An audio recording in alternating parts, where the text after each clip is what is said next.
Hello दोस्तों, क्या आपके भी लैपटॉप में विंडोज़ 11 इंस्टॉल है और जब भी आप इसे अपडेट करते हैं तो यहाँ स्लो परफॉर्मेंस करता है।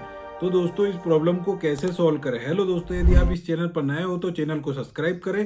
दोस्तों, जब भी आप विंडोज़ 11 के किसी भी अपडेट को, जो कि मंथली अपडेट इसमें आते रहते हैं, उनको अपडेट करने के बाद जब आपका सिस्टम रिस्टार्ट होकर विंडोज़ में इंटर करता है तो यहाँ स्लो परफॉर्मेंस करता है। तो दोस्तों, इस प्रॉब्लम को सॉल्व करने के लिए आपको फर्स्ट ऑफ ऑल अपने लैपटॉप के स्टार्ट मेनू पर क्लिक करना है और यहाँ पर आप देखेंगे विंडोज, जो कि विंडोज आइकॉन पर आप क्लिक करेंगे। यहाँ पर आपको सेटिंग का ऑप्शन शो अप करेगा। आपको सेटिंग वाला ऑप्शन ओपन कर लेना है और यहाँ पर सेटिंग वाला ऑप्शन ओपन करने के बाद सिस्टम वाले ऑप्शन को क्लिक करना है और यहाँ पर आपको स्क्रॉल डाउन करके अबाउट वाले ऑप्शन को ओपन करना है।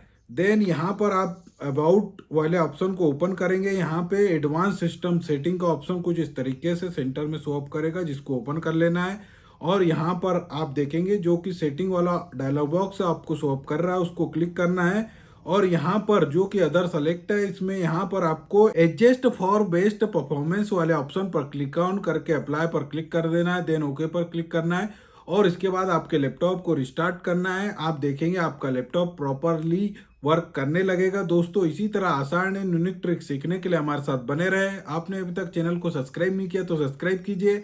लाइक शेयर एंड यह वीडियो आपको कैसा लगा कमेंट करना ना भूले। Thanks for watching.